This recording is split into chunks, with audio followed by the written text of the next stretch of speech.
সবচেয়ে মানে সত্যি কথা হচ্ছে এটা আত্মহত্যা, এটা কোনো মামলা, এটা মার্ডার না। আমাদেরকে ফাঁসাইয়া ব্যবসা শুরু করছে, ব্যবসা, আর কিছু না, ব্যবসা আর কিছু না, শুধু ব্যবসা ব্যবসা, টাকা টাকা টাকা। সংসারে অশান্তি শুরু হয়েছে পেট্রোলের কারণে, কিন্তু মৃত্যুর কারণ একমাত্র সূত্র হচ্ছে পেট্রোল।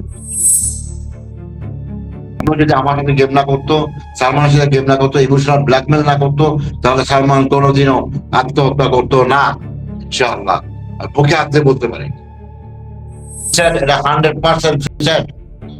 এটা বলে, আমি বলি, ডাক্তার বলে, সবাই, বাংলাদেশ সবাই বলে সুইসাইড। আমি যেন দেশে আসতে পারি, মামলাটা শেষ হোক। 26 years is long time। It is আমার মৃত্যুর পর আমার লাশটা যেন বাংলাদেশে যায়, মাটিতে যেন আমার কবরটা হয়। এটা হচ্ছে আপনার কাছে আমার অনুরোধ। আমি পাথরে ঘুমাইতে চাই না, বক্সে ঘুমাইতে চাই না। আমার মায়ের কবরটা যেন জিয়ারত করতে পারি, বাবার কবরটা জিয়ারত করতে পারি। আমাকে রাস্তাটা পরিষ্কার করে দেন। 11 নম্বর আসামি দিচ্ছে আমারে, এটা কথা হইলো? রাজশাহী এবার 11 নম্বর আসামি হয় কিভাবে? আর আমাকে দাবি করছে যে অনাধিকার প্রবেশ, 18 মাস সাজা হয়েছে আমার। Only 18 months, I was in prison 9 months। এখন জিজ্ঞাসা করেন ফোন করে, বলবে কি জানা, রেসপিক, আমি তোকে চিনিই না, ওকে কখনো দেখেই নি, কিন্তু ওর আমার যা ফটো পিকচার আছে, এগুলো যদি আমি মিডিয়াতে ছেড়ে দিই, ও শেষ, ফিনিশ। আপনি বলছেন যে আপনি আসলেন, আসার পরে যা যা বললো সেভাবে করে আপনি বলে দিলেন, তাই তো? এখন ওই জায়গাটায় আপনি দেখতে পাচ্ছেন যে লেখা আছে যে আমি এটার সঙ্গে জড়িত, এইভাবে এইভাবে করেছি। আপনার কাছে মনে হলো না যে আমি actually I am going to be something big? না, ওগুলো তুমি আবেগে, বিবেকে কাজ করে না, যখন তুমি আবেগে করছি। কারণ ওনার শরীরে যে সময় পারফিউম ছিল, পারফিউমের গন্ধে আমি নেশায় অন্য মাইন্ডে চলে গেছি। অ্যাশকারের ছবি তার বেডরুমে টানা, অ্যাশকার, আর অনেকের ছবি আছে তার বেডরুমে টানা। তার বেডটা ছিল, আপনার কি বলবো, ওই আমলে প্রায় না হলো বেডটার দাম ছিল 8 থেকে 10 লাখ টাকা। যখন আমি সংবাদ পাই যে সালমান শাহ আত্মহত্যা করছে, রেডিওর মাধ্যমে আমি কানে শুনতে পাই, তখন আমি আপনি তখন ফরিদপুর কোথায়? থেকে ফরিদপুর থেকে আমি তো ঢাকা আসছি। আমি পড়াশোনা করছি ঢাকা, ওখান থেকে আমার ক্লাস 10 পর্যন্ত পড়ি। তারপর তো কেসে হয়ে যায়, তারপর আমরা চলে আসি। সিচুয়েশন তো এইটাই দেখা যাচ্ছে ভাই। আমরা মামলার আসামি এবং যারা যারা ইনভলভ, প্রত্যেকের ব্যাপারে আপনি ডিফেন্ড করতেছেন এবং প্রত্যেকের ক্ষেত্রে আপনি বলতেছেন যে প্রত্যেকে ইনোসেন্ট মানুষ এবং তাদেরকে এই মামলাতে ফাঁসানো হয়েছে। তাহলে এখানে যে আমাকে যে নাম বলা হয়েছে, আমি অনেককে চিনিও না, অনেককে আমি কোন দেখিও না। হায় হায়, এইটা বলেন, যেহেতু ঘটনাটা আপনার, আমাকে যদি আপনি একটু মানে 5টা মিনিট খুব সময় দিয়ে আমাকে এইটা বলেন যে আপনাকে যখন লিখানো হয় কি কি বলা হয়, কেমন করে বলা হয়, ওই পরিস্থিতিটা আপনি আপনার জবানি। বাংলাদেশে আমার কোনো ক্রিমিনাল রেকর্ড নেই, আমি কোনো সময় মারামারি করি নাই, আমি জীবনে একটা মাসি পর্যন্ত মারিনি। আমাদের প্রথম প্রেম, সবাই সালমানকে ভালোবাসতো। সেই ভালোবাসা না, আমি ওর সাথে এমন ভালোবাসা হয়ে গেছিল, আমি ওকে বিয়ে বন্ধ করতে চাইছি, ও আমাকে বিয়ে বন্ধ করতে চাইছে। আচ্ছা, তাইলে তো আমার ঘটনা মিলতেছে না ভাই। আপনি বলতেছেন যে তার সাথে আপনার রিলেশন ছিল, আবার আপনি বলতেছেন মানে আমাদের যে একটা ভালোবাসা ছিল, যেটা আমি কোনোদিন প্রকাশ করতে পারি নাই এবং সালমানও প্রকাশ করতে পারে নাই। আমরা দুই ভাই এরকম ছিলাম, কিন্তু ও আমাদের দুজনকে না পেতো, কানে কানে দড়ি দিয়া, নাকে দড়ি দিয়া না পেতো। আমি একজন সালমান শাহ ভক্ত, আপনি এটা বুঝতে চেষ্টা করেন। আমি ওর মুভি দেখতাম, ও আমার মামাতো ভাই, সরি ফুয়াতো ভাই, তাই না? ও ফুয়াতো ভাই। ওর সাথে আমি যখন শুটিং হয়েছে কেমন থেকে কেমন, কন্টিনিউ আমি ওর সাথে ছিলাম। ওকে আমি শিখেছি কোন সময় কোন একটা কি ডাইট দিতে হবে, কি ভঙ্গি করতে হবে, ওকে আমি দেখাইতাম, নিজের আমি দেখাইতাম এটাই ভাবে কর, এটাই ভাবে কর, এটাই ভাবে কর। ও আমাকে ফলো করতো। ওই যে মাথায় কাপড় বাঁধা, এটা আমার দেওয়া। Really? Yes, it's me. I'm senior but I'm rich. একটা কথা আছে না, এটা আমার ডায়লগ ছিল 26 বছর আগে। সালমান খান, শাহরুখ খান, ওদের সাথে আমার কথা হয়, ওরা আমার ফেসবুকের ফ্রেন্ড। আমরা মাঝে মধ্যে আড্ডা মারি, গ্রুপ করে আমরা আড্ডা মারি।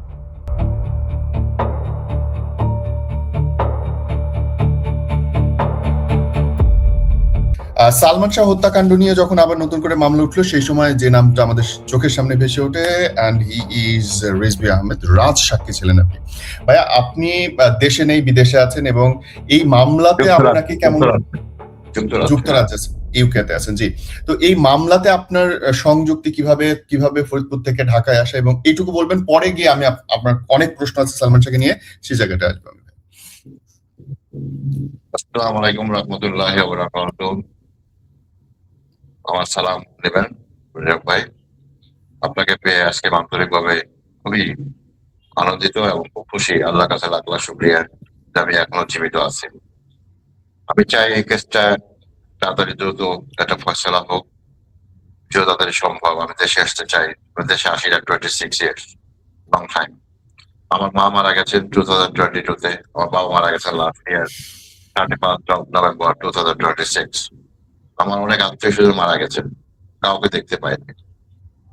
একমাত্র এই কারণে দেশে আসার সমস্যা হবে, এটা হবে সেটা হবে, অনেক কিছু আর কি। এনিওয়ে, লাস্টে যখন পিবিআর সাথে আমার কথা হলো ফাইনাল ভিডিও কলে, তার 1 সপ্তাহ পরে সাংবাদিক সম্মেলন করে কেসটা ক্লোজ করে দিল। তারপর পরে আন্টি উনি আবার কেসটা তুলে ধরলো। উনি এগুলো মানে না, নারাজি দিল কোর্টে, কোর্টের থেকে তারপর আবার শুনানি দিল। ওইভাবে চলতেছিল। এখন আওয়ামী লীগ সরকার নেই, বিএনপি সরকার আসার সাথে সাথে এই ব্যাপারটা আবার আলোচিত হয়ে উঠছে। তো এখন আমি সংক্ষেপে বলতে চাই একটা কথা, সেটা হচ্ছে যা হওয়ার হয়ে গেছে সবকিছু ভুলে গিয়ে আল্লাহ তাআলার কাছে মাগফিরাত কামনা করা উচিত। ইমনের যেন বেস্ট নসিব হয় এবং জান্নাতবাসী হয়, আমরা সবাই এই কামনা দোয়া করি। এটা একটা নাটকীয় ঘটনা। আমি সংক্ষেপে শেষ করতে চাই, বেশি সময় আপনার নষ্ট করবো না। সেটা হচ্ছে যা হবার তো হয়ে গেছে, কিভাবে হয়েছে আমি কিছুই জানি না। আমি একজন সালমান শাহ ভক্ত ছিলাম এবং সালমান শাহ আমার আত্মীয়। আমার ছোট চাচা বিয়ে করছে কবিরকে, কবির সাহেবের ছোট বোন রোজিকে। তো চিত্রনায়ক সালমান শাহ মা নীলা চৌধুরী তাকে ধর্মের বাইরে ডেকেছিল কবিরকে। কবির ছেলেটা হচ্ছে লালিনকে মনে হয় ছোট দেখেছি। আমি সেই লালিন সেজে তারপরে এই নাটকীয় ঘটনা যদি আমাকে দিয়ে করাইছে। আমি আত্মীয়, কিন্তু আমার সাথে ব্লাড সম্পর্ক আছে। এনিওয়ে, আচ্ছা। এখন লন্ডনেই আছে, অনেক বড় হয়ে গেছে, জব করতেছে, whatever, ভালোই আছে। ওর সাথে আমাদের দেখা হয়েছে, কথা হয়েছে, সবকিছুই হয়। যদি প্রতি বছর এগুলো করে সেপ্টেম্বর মাস আসলেই এই জিনিসটা বাংলাদেশে আলোচিত হয়ে ওঠে এবং আমিও পর্দায় আসি। টমিরা অত্যন্ত ভালো একটা মেয়ে, খুব ভালো। 5 ওয়াক্ত নামাজ পড়ে, রোজা রাখে, খুব স্বামী ভক্ত। এবং ওর ক্যারেক্টার আমি বলতে পারি, কোরআন শরীফ হাতে দিয়ে বলতে পারি, ওর ক্যারেক্টার এত ভালো ক্যারেক্টার। এরকম মেয়ে হয় না বাংলাদেশে, বর্তমানে এরকম মেয়ে হয় না। Anyway, come to the point. Point হচ্ছে যখন আমি সংবাদ পাই যে সালমান শাহ আত্মহত্যা করছে, রেডিওর মাধ্যমে আমি কানে শুনতে পাই, তখন আমি আপনি তখন ফরিদপুর কোথায়? থেকে ফরিদপুর থেকে আমি তো ঢাকা আসছি। আমি পড়াশোনা করছি ঢাকা, ওখান থেকে আমার ক্লাস 10 পর্যন্ত পড়ি। তারপর তো কেসেটা হয়ে যায়, তারপর লন্ডন চলে আসি। আমার চলাফেরা ছিল চলচ্চিত্র সবার সাথে, সবাই আমাকে চেনে, আমিও সবাইকে চিনি, বিকজ অফ কবির, আমার মামা।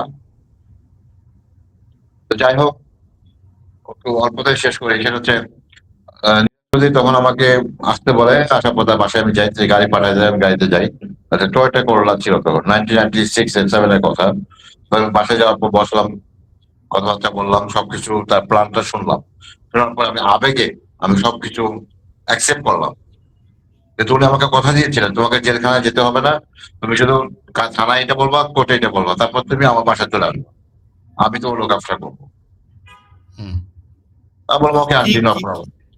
আমি কি জানতে পারি উনি কি বলতে বলেছিলেন বলে আপনি আমি যে বলছেন? স্টেটমেন্টটা দিয়েছি সেই স্টেটমেন্টটাই, যে আচ্ছা। আমরা এগুলো এগুলো করছি, আমরা এগুলো খাইছি, আমরা এইভাবে করছি, ধরছি, মারছি, খাইছি, এইগুলো আর কি।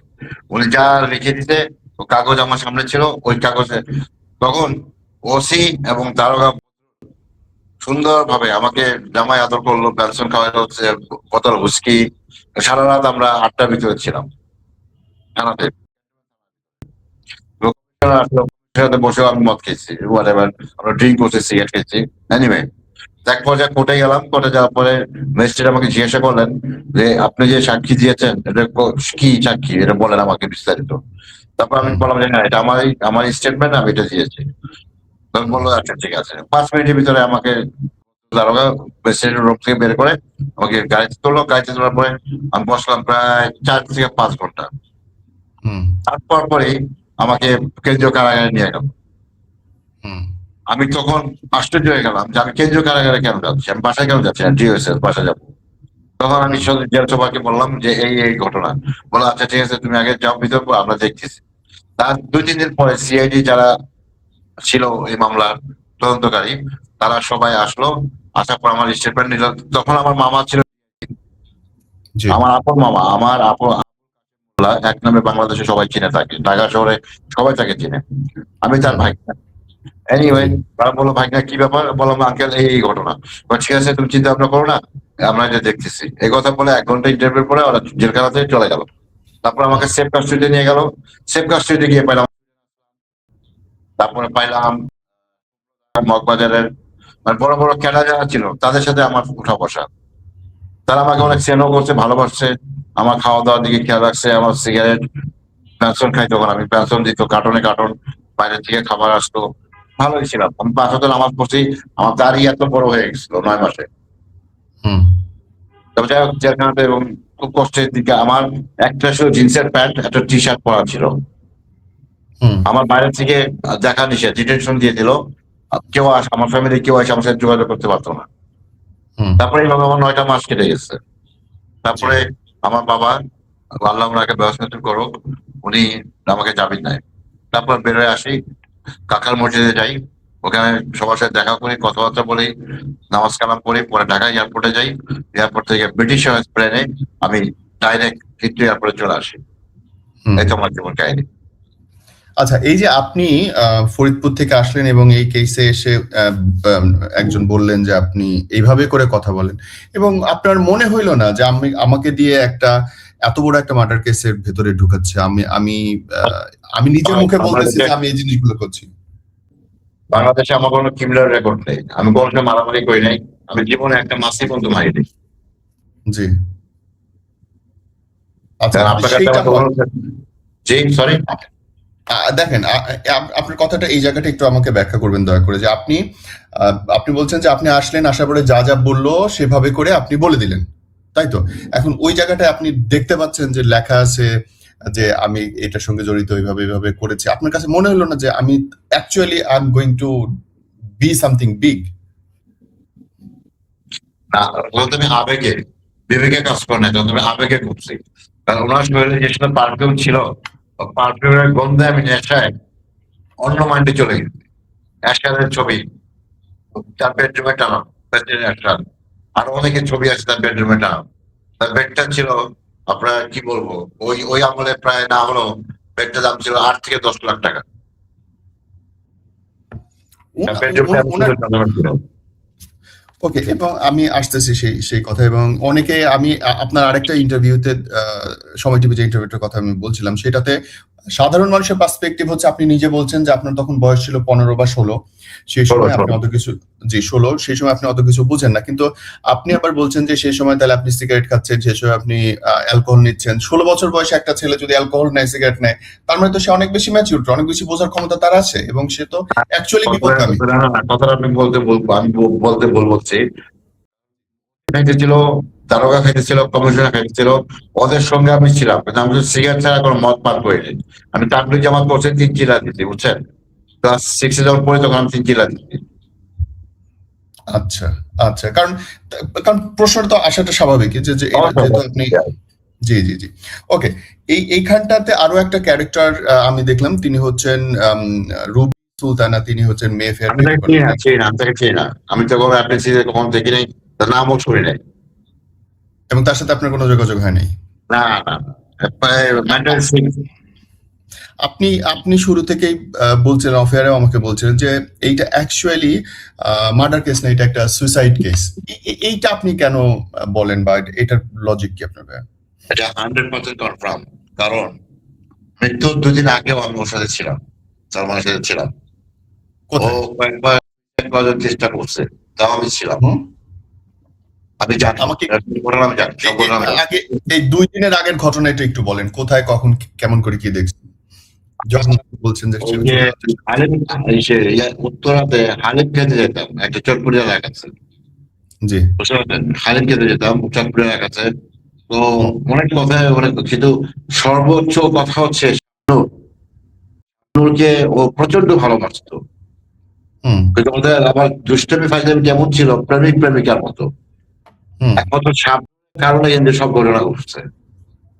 একমাত্র সামনের কারণে, সামনে হচ্ছে মেন ক্রিমিনাল। এই কথা কেন বলছেন? এই কথা বলছি এই কারণে, কারণ শোনেন, সংসার সুখের হয় রমণীর গুণে। আবার একটা কথা আছে, ভাই বড় ধন রক্তের বাঁধন যদি হয় পৃথক নারীর কারণ। দুইটা হুম। জায়গায় দুই পর্যায়ে দুই পর্দায় সংসারে অশান্তি শুরু হয়েছে একটা কারণে। আমি অনেক বুঝাইছি, আমি খুব ভালোবাসতাম ব্যক্তিগতভাবে, হুম। একজন আমিও গার্লফ্রেন্ড ভালোবাসি। হিসেবে। আমি ওকে খুব ভালোবাসতাম, এখনো ভালোবাসি, এখনো আমার সাথে যোগাযোগ আছে। কিন্তু আচ্ছা, আমাদের প্রথম প্রেম, সবাই সালমানকে ভালোবাসতো। সেই ভালোবাসা না। আমি ওর আচ্ছা, সাথে ওকে। এমন ভালোবাসা হয়ে গেছিল, আমি ওকে বিয়ে বন্ধ করতে চাইছি, ও আমাকে বিয়ে বন্ধ করতে চাইছে। আচ্ছা, তাইলে তো আমার ঘটনা মিলতেছে না ভাই। আপনি বলতেছেন যে তার সাথে আপনার রিলেশন ছিল, আবার আপনি বলতেছেন সঙ্গে। হ্যাঁ, বিশেষ মানে আমাদের যে একটা ভালোবাসা ছিল, যেটা আমি কোনোদিন প্রকাশ করতে পারি নাই এবং সালমানও প্রকাশ করতে পারে নাই। আমরা দুই ভাই এরকম ছিলাম, কিন্তু ও যেটা আমাদের কি দুজনকে নাচাইতো, কানে কানে দড়ি দিয়া, নাকে দড়ি দিয়ে নাচাইতো। আচ্ছা, আচ্ছা, ওকে, দুষ্টুমিটা বুঝতে পারছি। কিন্তু আপনি বুঝতে আপনি বুঝতে এই প্রশ্নের উত্তরটা আপনি আমাকে দেন। আপনি কেন বলছেন যে তিনি এই কেসটার মধ্যে জড়িত বা তার জন্য এটা হয়েছে? এটার ব্যাখ্যা কি আপনার? কারণ লাস্ট ফোন কলটা যখন আসছিল, কলটাই ছিল যখন আসার দিয়ে ভেঙে ফেললো সামনে, তারপর রুমে গিয়ে দরজা আটকে দিল। আবুলকে বললো আমাকে ডিস্টার্ব করিস না সকালবেলা। আমি এগুলো হুম, পরে জানতে পারছি, মিডিয়ার মাধ্যমে জানতে পারছি এই এত কাহিনী। হুম। আচ্ছা, আপনি এই যে আর আগে ২ দিন আগের প্রশ্ন আমি আপনাকে করেছিলাম যে আপনি বললেন ২ দিন আগে উনি আ ইয়ে করতে আমার গেছে। সাথে দেখা হয়েছে, আমার সাথে দেখা হয়েছে, হ্যাঁ দেখা হয়েছে, আমরা এবং একসাথে আপনি আড্ডা একসাথে আপনি আড্ডা দিচ্ছি বলতেছিলেন আমরা। এবং আপনি বলতেছেন আপনাদের আড্ডার সময়তেও বা এই সময়টাতেও সালমান শাহ চলে সবসময় যাওয়া।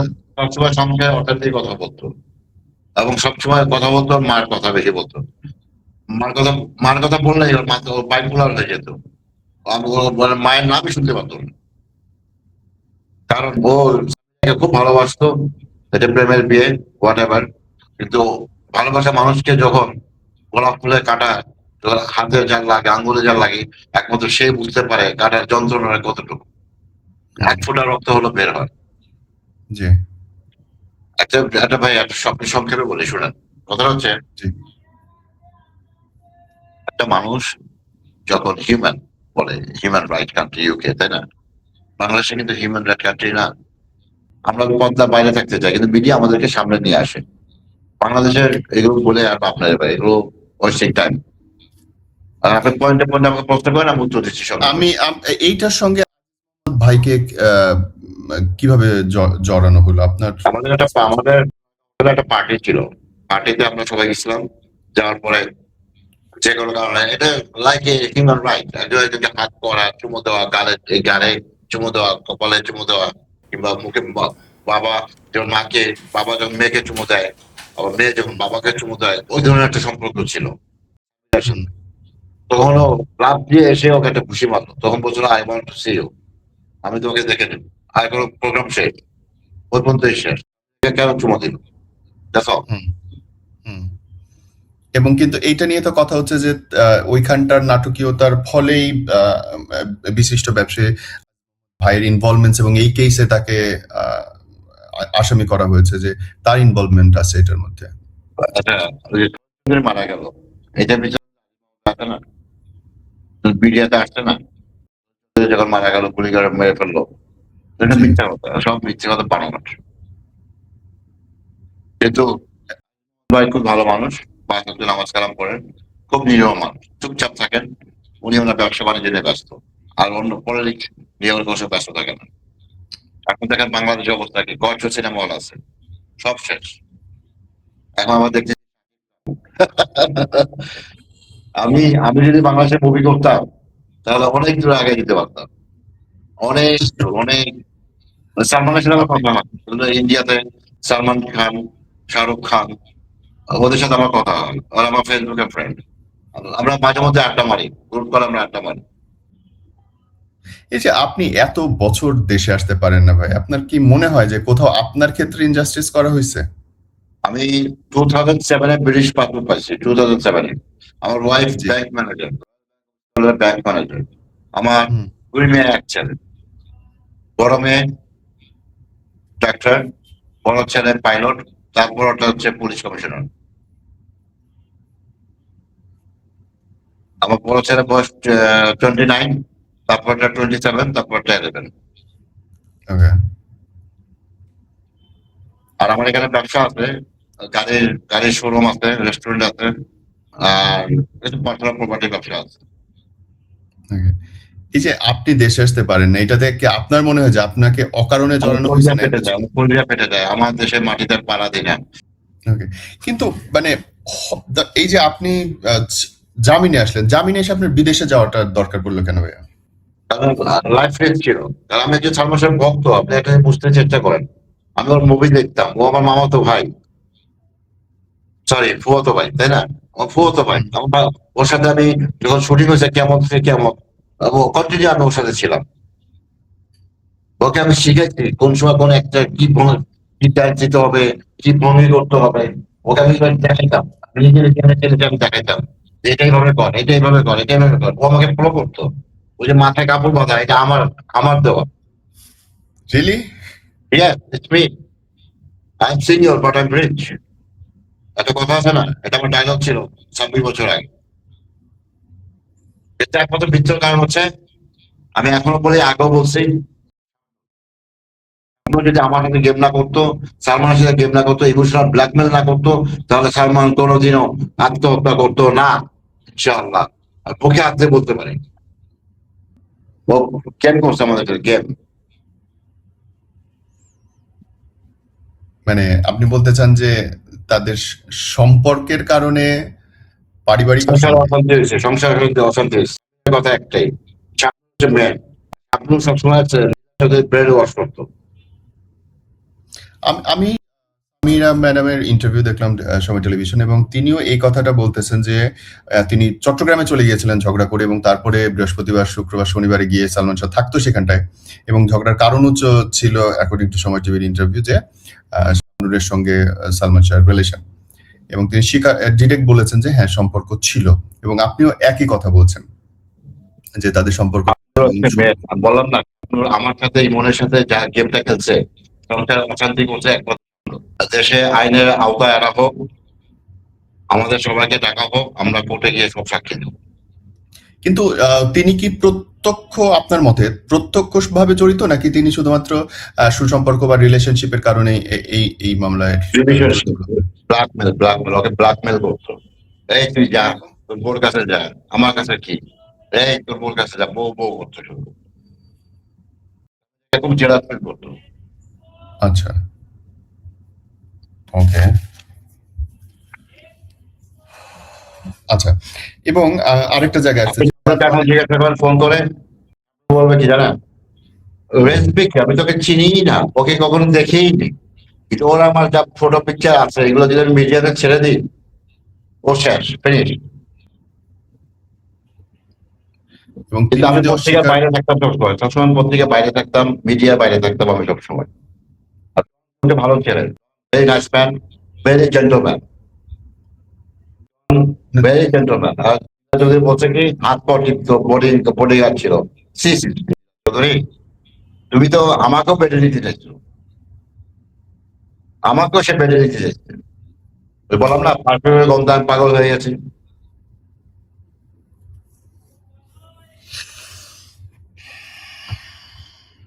আপনি যাদেরকে ভালো বলতেছেন তাদের প্রত্যেকেই এই মামলার আসামি। এর মিথ্যে কথা, এটা মিথ্যে কথা, এটা সব বারমাত্র। আপনি কেন বোঝেন? আমাকে শিক্ষা দেওয়া হয়েছে, আমি সেভাবে ম্যাজিস্ট্রেটকে স্টেটমেন্ট দিচ্ছি। আমাকে যখন কেন্দ্রীয় কারাগারে নিল, তখন আমি বুঝে ফেললাম যে সম্পূর্ণ নাটক, সম্পূর্ণ নাটক। তখন আমি সিআইডি কে কল করলাম, জেলা সুপারের মাধ্যমে সিআইডি গ্রুপ আসলো, আসার পর আমি আঙ্কেলকে সব খুলে বললাম যে আমি এগুলো সব যা বলছি সব মিথ্যে কথা, সব বানোয়াট। এটা 100% সুইসাইড। এটা বলে, আমি বলি, ডাক্তার বলে, সবাই বাংলাদেশ সবাই বলে সুইসাইড। আমার এক পক্ষ আছে সিলেটি যারা L2L, লন্ডন টু লাঙ্গল, লাঙ্গল থেকে সিলেটে তো অশিক্ষিত মানুষ, এদের কোনো অ্যাডিকশন নাই, পয়সা হইতে পারে না, কোনো এলাকা নিয়ে আমরা কথা না বলি, কিন্তু মানে সিচুয়েশন তো এইটাই দেখা যাচ্ছে ভাই। আমরা মামলার আসামি এবং যারা যারা ইনভলভ, প্রত্যেকের ব্যাপারে আপনি ডিফেন্ড করতেছেন, এবং প্রত্যেকের ক্ষেত্রে আপনি বলতেছেন যে প্রত্যেকে ইনোসেন্ট মানুষ এবং তাদেরকে এই মামলাতে ফাঁসানো হয়েছে। আমি, আমাকে যে নাম বলা হয়েছে, আমি অনেককে চিনিও না, অনেককে আমি ফোন দেখিও না।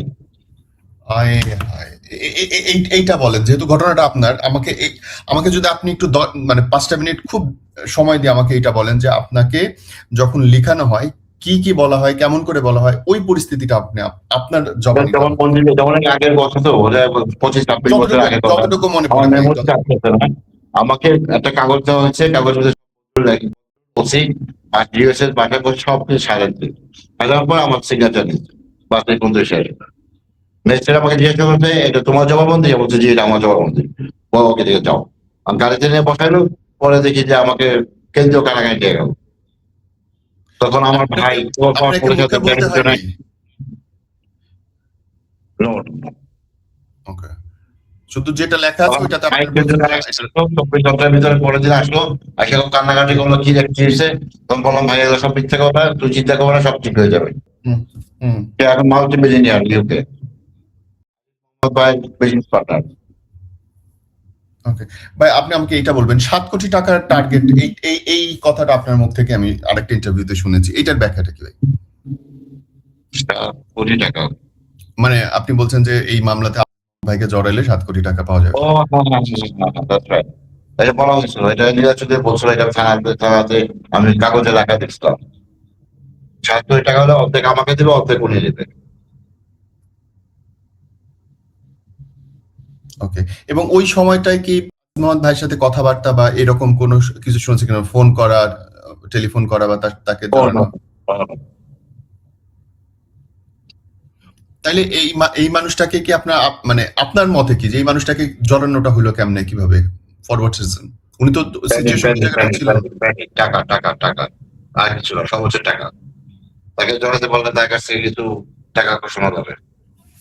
যদি তো গার্লফ্রেন্ড ছিল না এর সাথে, জাতীয় পার্টি যখন ক্ষমতায় ছিল তো তার গার্লফ্রেন্ড ছিল না, বাংলাদেশের সবাই জানে। কিন্তু বাংলাদেশে ভাই একটা কথা বলি আপনাকে, আমি একটা মেয়েকে খুব ভালোবাসতাম, এখন কে সে হচ্ছে আমার সুন্দর। আমিও ভালোবাসি ভাই। ও যদি এখনো বলে আমাকে বিয়ে করবে, আমি রাজি আছি। আমাদের বন্ধুত্ব সম্পর্ক আর কি এরকম ছিল আর কি, ওর সাথে এমন একটা সম্পর্ক ছিল যে ভালোবাসতে যে বিয়ে করতে হবে তা না। কিন্তু সালমান অনেক চেষ্টা করছে ওকে পশ বাড়ানোর জন্য, কিন্তু ও সময় দৌড়ের উপরে থাকতো, একটু ছোঁয়া দিত, ওই যে বেদের বেশ চুস্তার মতো ডান্স করে যাতে কাপড়টা একটু উঁচা করে ছেড়ে দেয় রোজিনা। আমি এই ছবিটা 101 বার দেখছি, বুঝছেন। তো আমাকে আমার সিনেমা হল ছিল ফরিদপুরে, তো ওই ম্যানেজার আমাকে জিজ্ঞাসা করতো, স্যার আপনি শুধু এই যে গানটা যখন আসে তখনই আপনি হলে যা বসেন, কারণটা কি? আমার ওই যে কাপড়টা উঠে ছাইলে দেয়, দেখি দেখতে পারে কিনা, ওইটা দেখার জন্য আমি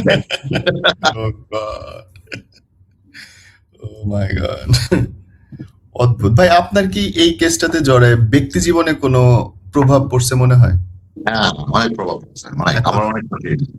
আমি আমার মাকে দেখি না, আমার ভাইটা মারা গেল, বাবা মারা গেল, আমার আত্মীয় স্বজন, স্কুলে বন্ধু বান্ধব, এখন কে কোথায় আছে জানি না। এই 20% বন্ধু বান্ধবের সাথে যোগাযোগ আছে, ফেসবুকে মেসেঞ্জার গ্রুপ করে আড্ডা দিই আমরা। কিন্তু আমি এই দেশে সেটেল হয়ে গেছি, এখন আমি ইন্ডিয়া পর্যন্ত যাই, আমার দুবাইতে আমার ব্যবসা আছে, সিঙ্গাপুরে ব্যবসা আছে, আমেরিকায় ব্যবসা আছে, ইটালিতে ব্যবসা আছে, মালয়েশিয়া ব্যবসা আছে, নেপালে ব্যবসা আছে, আমার 35টা কান্ট্রির সাথে আমার ব্যবসা, 35 কান্ট্রি। এই ব্যবসাগুলোর পেছনে কাজ ভাইয়ের হাত আছে? হ্যাঁ অবশ্যই, হ্যাঁ উনি আমার গুরু না, সবকিছু আমি 50% পার্টনার। ওকে, একটা রিউমার শোনা যায়, মাফ করবেন আপনাকে আমি এভাবে জিজ্ঞেস করছি, যে সামিরা ম্যামকে নিয়ে অনেক নেতিবাচক কথা ছড়ায়, বিভিন্ন সময় বিভিন্ন জনকে বলতে শোনা যায়, অনেকের সাথেই জড়ায়, আমি নামগুলো নাই বলি। কিন্তু আপনার এই ক্ষেত্রে আপনার যেহেতু আপনার কাছ থেকে দেখেছেন, আপনার কি মনে হয়? সব মিথ্যে কথা। সামিরা খুব ভালো মেয়ে, ভালো বংশের, ওর বাবার একটা মান সম্মান ইজ্জত আছে। আমি তো একবার চেষ্টা করছিলাম মানানি কেস করবো নিজেদের বিরুদ্ধে, তারপর চিন্তা করলাম মাফ করে দিই, হজ করে আসতে সেটা মাফ করে দিই। কিন্তু উনি প্রতি বছর সেপ্টেম্বর মাস আসলেই আমাকে নিয়ে কথা বলে, আমাকে আলোচনা করে। মৃত্যু ছেলেকে নিয়ে ব্যবসা করার দরকার আছে বলেন? এই যে একটা পাগল একটা মামা আছে ওই যে সিলেটের, ওই যে মাথা চুল কম কি নামও বলে গেছে, এই যে ব্যবসা করে, এই যে পত্রপত্রিকা লেখালেখি হয়, wasting time, government wasting time. যেটা ফাইনাল দিয়ে দিচ্ছে, এটা কেন তারা মেনে নেয় না? আর এখন 30 বছর পরে কবর থেকে লাশ উঠেছে, হাড্ডি উঠেছে, এই যে এগুলো কি রে ভাই? এগুলো একটা কথা হলো? এতগুলো মানুষের হয়রানি করার দরকার আছে? এই যে পত্রিকা দেখলাম, কালকে দেখলাম কি এয়ারপোর্টে আটকাইছে, জনকে আটকাইছে, জন এইটা করছে সেটা করছে, সত্য মিথ্যা ওয়েস্টিং টাইম। মানুষ কেন টাইম নষ্ট করে? 60-70 বছরের জিন্দিগি, এগুলো করে কোনো লাভ আছে? কোনো লাভ নাই। এই যে ইমনের বাবাটা মারা গেল, এখন বিশ্বাস থেকে উঠতে পারে না, মাজা ভাঙ্গা, পা ভাঙ্গা। ভাই একটা কাজ করতো আমার রেস্টুরেন্টে, আমার কোম্পানির রেস্টুরেন্টে, টিপসে পয়সা চুরি করছে, ওর স্বামীকে রেস্টুরেন্ট থেকে বের করে দিছে। এখন সে ট্যাক্সি চালায়, 2-3টা বিয়ে করছে। তার মতো গে গে গে বিরোচিত গে ছেলেরা যে সহবাস করে এটাকে গে বলে লন্ডনে। আপনি কার কথা বলছেন? আমি ইমনের ছোট ভাই, সালমান শাহর ছোট ভাই। ও ওকে ওকে। আমি জানেন, আমি শুরু থেকেই এই কেসটা যতবার দেখেছি আমার কাছে পুরো জিনিসটা গোলমেলে লাগছে ভাই। আমার কাছে মনে হচ্ছে যে সবচেয়ে সত্যি কথা হচ্ছে এটা আত্মহত্যা, এটা কোনো মামলা, এটা মার্ডার না। আমাদেরকে ফাঁসাইয়া ব্যবসা শুরু করছে, ব্যবসা, আর কিছু না, ব্যবসা আর কিছু না, শুধু ব্যবসা ব্যবসা, টাকা টাকা টাকা।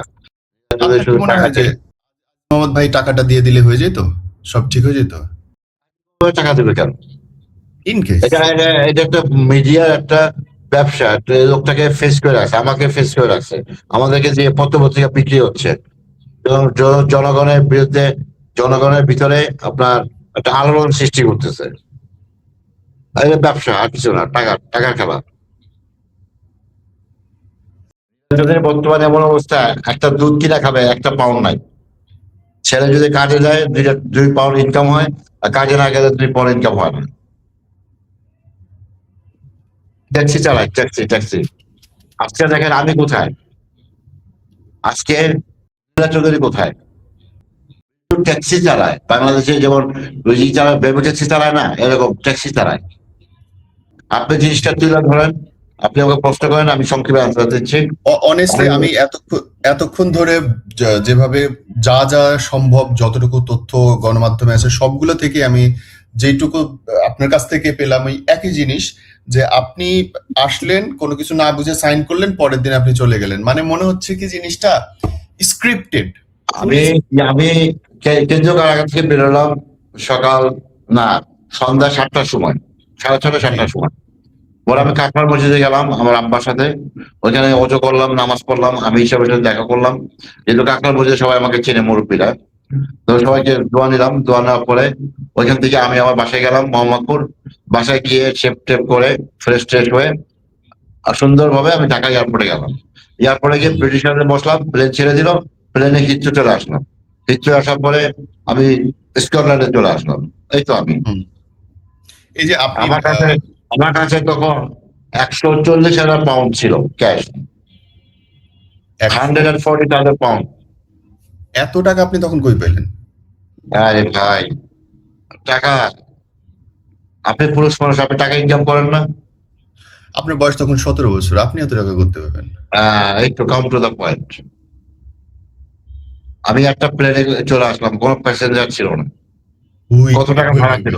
ব্রিটিশ এয়ারওয়েজের কতগুলো সিট থাকে? পুরো বিডি এয়ারওয়েজে, মানে পুরো একটা বিমানে আপনি একা? আমি একা, পাসপোর্ট টিকিট ছাড়া। Passport, let me be very clear, আপনার কাছে টিকিট নাই, আপনার কাছে পাসপোর্ট নাই, আপনি বিমানবন্দরে উঠলেন, বিমানবন্দরে গেলেন, একটা বিমানে উঠলেন, পুরো বিমান ফাঁকা শুধুমাত্র আপনাকে একা নেওয়ার জন্য, এবং আপনার কাছে কত টাকা, আমি তো সংখ্যাতে হিসাব মিলাইতে পারতেছি না, কত পাউন্ড, মানে $1,00,000 140,000। 1 পাউন্ডে 165 টাকা হলে আপনার ক্যালকুলেটর হিসাব করেন, আপনার ক্যালকুলেটর টাকা হবে না। এত টাকা ওই 17 বছর বয়সে পুরো প্লেন ভাড়া করা? ভাই আমাকে জিনিসটা বোঝান, এটা জাদুকর, আলাদিনের জাদুকর ছাড়া উপায় নেই। শুনেন, আপনি পুরুষ মানুষ না, ঘাম ঘাম ঘাম, আপনি শরীরে ঘাম বেরোয় না, কষ্ট করে ইনকাম করেন না। ভাই আমার অঙ্ক মিলতেছে না। আপনি পরিশ্রম করবেন, কাজ করবেন, তারপরে আপনার বস আপনাকে পেমেন্ট করবে, তাই না? সঠিক। আপনাকে বসকে কে পেমেন্ট করলে এত টাকা? ওটা আমার নিজের টাকা রে ভাই, আমার নিজের টাকা। 17 বছর বয়সে ভাই 1700 কোটি টাকা করতে হয়? ভাই আছে না, বড় ভাইয়া ভাইয়া, আমি এই দেশে আসার পর বাড়ি কিনছি 2 সপ্তাহের ভিতরে। 2 সপ্তাহ হোটেলে, শেরাটন হোটেলে ছিলাম। বাড়ি কিনে ওই বাড়ি আমার এখনো আছে। এখন আমার লন্ডনের 7টা বাড়ি। ভাইয়া আমাকে এইটুকু ব্যাখ্যা আপনাকে দিতেই হবে। আপনি 17 বছর বয়সে পুরা সবকিছু প্লেন ভাড়া সবকিছু করে কেমনে আসলেন? সবকিছু একটা কথা বলি, আমার যত বন্ধু বান্ধব আছে ইউকে তে, সবার হ্যাঁ। বয়স কিন্তু 65 বছরের উপরে। You are the youngest one. বাংলাদেশে ছিল, তারা ছিল 50 বছরের উপরে। মানে আপনি বলতে চান আপনি সিনিয়র ফ্রেন্ডদের কাছ থেকে সুবিধা পাইছেন? সুবিধা পাইনি, তারা আমাকে ভালোবাসতো, তারা আমাকে গিফট করতো, গিফট গিফট। দেখেন এই যে আপনি কিন্তু আরো একটা চরম বিতর্কের মধ্যে ফেলে দিলেন মানে পুরো ব্যাপারটাকে। আপনি 17 বছর বয়সে প্লেন পুরো ফাঁকা একা ভাড়া করে নিয়ে চলে গেলেন ইউকে তে, স্কটল্যান্ডে চলে গেলেন। তাইলে তো তার মানে হচ্ছে আমি সেই ঢাকা এয়ারপোর্ট থেকে আমার ট্রানজিট ছিল দিল্লি দিল্লি, আসলেন। ঠিক আছে? জি জি ট্রানজিট ছিল দিল্লি, দিল্লি ট্রানজিট করে তেল নিল না কি নিল জানি না, পরে ওইখান থেকে direct flight Heathrow airport. Heathrow এয়ারপোর্টে নামলাম, ইমিগ্রেশনের কাছে গেলাম, ইন্টারপ্রেটার ডাকলাম, ইন্টারপ্রেটার সিলেটি আসলো, দেখে আমাকে চিনলো, পত্রপত্রিকা আমার সঙ্গে ছিল, বলে আরে বাবা এত বাংলাদেশের হিরো, সাথে সাথে আমাকে এন্ট্রি দিয়ে দিল। পরে আমি ট্যাক্সি ভাড়া করে 7 ঘন্টা ট্যাক্সিতে করে আমি স্কটল্যান্ডে চলে আসি। ভাই এখন তো প্রশ্ন আসতেই পারে, যেই মানুষটা 17 বছর বয়সে এত পাওয়ারফুল, তাইলে তো তার অনেক কিছু করারই ক্ষমতা থাকে সেই বয়সে। না না, সে থাকে, আপনার কথার প্রসঙ্গে কথাগুলো বললাম, কথাগুলো আপনাকে বুঝতে হবে। আমার 16-17 বছর বয়স, আমি ছোটবেলা থেকে খুব ইন্টেলিজেন্ট, আমার মাথার বুদ্ধি, আমি কিন্তু চেস চ্যাম্পিয়ন কিন্তু দাবার। আমি ক্লাস 5-এ বৃত্তি পাইছি, ক্লাস 8-এ বৃত্তি পাইছি, সাহিত্য কলেজে পড়াশোনা করছি। আমার তখন আমার বন্ধু ছিল আপনার নাম, ফুড মার্কেট ডেভিডের মালিক, ফুড মার্কেট ডেভিডের মালিক। ওই আমার 97-এ বাজারও একটা গাড়ি দাম ছিল প্রায় 35 থেকে 40 লাখ টাকা। বাজারের গাড়িতে আমি যাওয়া আসা করতাম। ওই সময় আমার বাবা কিন্তু একজন আর্মি মেজর ছিলেন, আর্মি মেজর ছিলেন, রিটায়ার্ড করতো। ওকে ওকে, আমরা মানে 6 ভাই পারিবারিক, 1 বোন। আপনি বলতে চান পারিবারিক ভাবে আপনি সম্পত্তির অধিকারী? Yeah, that's right, yes, yes. আমাদের কয়েক হাজার বিঘা জমি আছে, আমি নিজেও জানি না। ওকে ওকে ওকে, লেট ইট কনক্লুড ভাইয়া। আমরা যে পর্যন্ত আপনার কাছ থেকে শুনলাম, অ্যাকর্ডিং টু ইউ আপনি বলতে চান যে 15 বছর কয়েক মাস বয়সে, মানে 16 বছর প্লাস মাইনাসে আপনাকে নিয়ে কাগজে সই করালো, তারপরে পুরো সিনারিতে আপনি জড়াই গেলেন এবং you have no freaking idea যে কোত্থেকে কি হচ্ছে, সঠিক? এবং that's right, yeah. এই যে বলছেন, এবং তারপর থেকে এতদিন এত বছর যখনই সময় এসে সালমান শাহকে সবাই স্মরণ করে, সেই সময় গিয়ে আবার এই কেসটা উঠতে থাকে, এবং পিআইবি যখন রিপোর্ট দিয়ে দিয়েছে যে এইটা অ্যাকচুয়ালি আত্মহত্যা ছিল, তারপরে গিয়েও আবার নতুন করে কেস আসছে। এখন আবার মাননীয় আদালত এটাকে নিয়ে নতুন করে রিপোর্ট দিতে বলেছে, তার একটা কেস আবার চলছে। এটা নিয়ে যদি ভাই শেষে আপনার কোনো কিছু বলার থাকে, আপনি যারা বাংলাদেশের মানুষ দেখছেন তাদের জন্য। বাংলাদেশের মানুষকে আপনি বলেন যে এই সে রাজশাহী, তাকে খুঁজে পাওয়া হয়েছে, অনেক কষ্ট করে আপনি আমাকে খুঁজে পাইছেন। Anyway, আপনি বলেন সম্পূর্ণ মিথ্যে কথা, আল্লাহর কাছে লাখ লাখ শুকরিয়া। এইবার মামলাটা যদি শেষ হয়, বিএনপি ক্ষমতায় আসছে, বিএনপি কাজ করুক, যদি নিরাপদে কাজ করুক। এটা হয় বাংলাদেশে লান্টু, মানে পাউন্ড, টাকা টাকা টাকা দিলে কোর্টে অনেক কিছু করা যায়। আমি ইচ্ছে করলে চৌধুরীকে অনেক কিছু করতে পারি, কিন্তু আমি করবো না। কেননা কারণ সে আমার প্লান্ট, সে আমার ফুপু। একটা মানুষ আপনাকে ফাঁসির আসামি বানিয়ে দিচ্ছে আর আপনি তারা কিছু করবেন না, আপনি তাকে কিছু বলবেন। হিউম্যান বিং, মানুষ ভুল করতেই পারে। আমাদের লন্ডনে এমন হিউম্যান রাইট কাটে, একটা কুকুরের একটা ইন্স্যুরেন্স আছে। কুকুর যদি একদিন পায়খানা না করে, সাথে সাথে আমি ডাক্তারের কাছে নিয়ে যাই, পায়খানা কেন করলো না? কুকুরের যেটা অদম্য শ্রেণী। এই আগামী সময় তুমি একটা কথা বলি, আপনি জিনিসটা ফ্লাশ করেন, আপনি আবার দরকার আমাকে আবার কল দিয়ে, সমস্যা নাই, মেসেজে যোগাযোগ রাখেন, আমি আবার দরকার আরো ইন্টারভিউ দিব আপনাকে। কিন্তু এটা যত তাড়াতাড়ি সম্ভব, এটা তাড়াতাড়ি শেষ করে ফেলেন। প্লিজ। ইনশাআল্লাহ আমি আপনার আজকের ইন্টারভিউটা আমরা শেষ করব, একই সঙ্গে দর্শকদের বলবো যে আজকে রিজভী আহমেদের পুরো ইন্টারভিউটা দেখে আপনার যদি মনে হয় কোথাও যে কোনো প্রশ্ন আছে, কোনো জায়গায় আপনার মনে হচ্ছে খটকা লাগছে, কোনো নতুন কিছু জানতে চান, প্লিজ এই ভিডিও নিচে কমেন্ট করেন। ভাই কথা দিচ্ছেন যে তিনি আবার আমাদের সঙ্গে যোগ হবেন যদি তার কষ্ট করে সেটা এটা কনফার্ম করেন যে লাশটা উঠানো হয়েছে, হাড্ডি দিয়ে তদন্ত করতেছে। আরে ভাই কে কোথায় আছে? 30টা বছর, 26 ইয়ার্স, 27, 28, 29 ইয়ার্স, কে কোথায় আছে, বেঁচে আছে, মরে গেছে, যে কে ফাঁসানো হচ্ছে, জায়গায় ফাঁসানো হচ্ছে। এই যে সামনের কথা যে বললাম আজকে আবার, এই যে এগুলো ওয়েস্টিং টাইম। বাংলাদেশ কি খায় দেওয়ার কোনো কাজ নাই?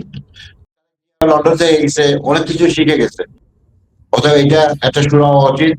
আমি চাই যত তাড়াতাড়ি সম্ভব এটাকে শেষ করে দেন। মিডিয়া এমন ভাবে আসুক যেন এটা শেষ হয়ে যায়। প্রতি বছর মৃত্যুবার্ষিকী হোক, সমস্যা নাই। এই ছাত্ররা এখন তো শান্তিতে আছে, একটা বাচ্চা নিয়ে আছে, কত সময় কাটাচ্ছে, তাই না? হাসি খুশি ওদের সংসার করতেছে। আমি কেন মিথ্যে কথা বলবো? আমি কেন সত্যি কথা বলবো? কেন বেনিফিটটা কি? কিন্তু মৃত্যুর কারণ একমাত্র সূত্র আমরা যদি গেম না খেলতো, ওর মার ব্রেন ওয়াশটা করতো, তাহলে সালমান কোনদিন আত্মহত্যা করতো না। আমি তো রিজভী আহমেদ বলছি, ওই আমি তো আত্মহত্যা করি নাই। 27 boy and girls killed in Bangladesh. 27 জন ছেলে মেয়ে আত্মহত্যা করছে। কোথায় মাটিটা হয়েছে? শাহজালালের মাটি হয়েছে। এই যে কথা হইলো, শাহজালালের সাথে চিত্রনায়ক সালমান ইমনের কি সম্পর্ক? অনেক কথা বলার আছে, আপনাকে যেটা পাইছি আরো বলবো। honestly পলিটিক্যাল ইস্যুগুলো আমি হয়তো দিতে পারবো না। না দরকার নাই, পলিটিক্যাল আমার নিজের নিরাপত্তার জন্য দিতে পারবো না, যে আমি ওই ইস্যুতে শুধু থাকবো। জি না এর কথা প্রসঙ্গে বললাম আর কি। আপনি যদি একটা কথা বলবেন, এই সে রাজসাক্ষী, তাকে পাওয়া গেছে, কিভাবে ঘটনাটা হয়েছে, এইটা হলো ফ্যাক্ট ঘটনা। মনোজ কি বলছে, পিবিআই কি বলছে, ওইটাই ফাইনাল। এখন যেটা হচ্ছে সরকারকে হয়রানি করা হচ্ছে। আল্লাহর রহমতে আপনাদের দোয়াই ইনশাআল্লাহ খুব ভালো আছি। কিন্তু আমার কাছে একটা অনুরোধ, আমি যেন দেশে আসতে পারি, আমার মায়ের কবরটা যেন জিয়ারত করতে পারি, বাবার কবরটা জিয়ারত করতে পারি, আমাকে রাস্তাটা পরিষ্কার করে দেন। 11 নম্বর আসামি দিচ্ছে আমারে, এটা কথা হইলো? রাজসাক্ষী আবার 11 নম্বর আসামি হয় কিভাবে?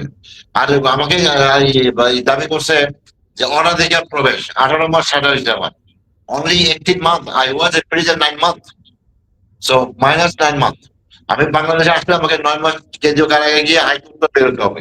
এটা একটা 420 কেস, অনাধিকার প্রবেশ। আপনার বাড়িতে আমি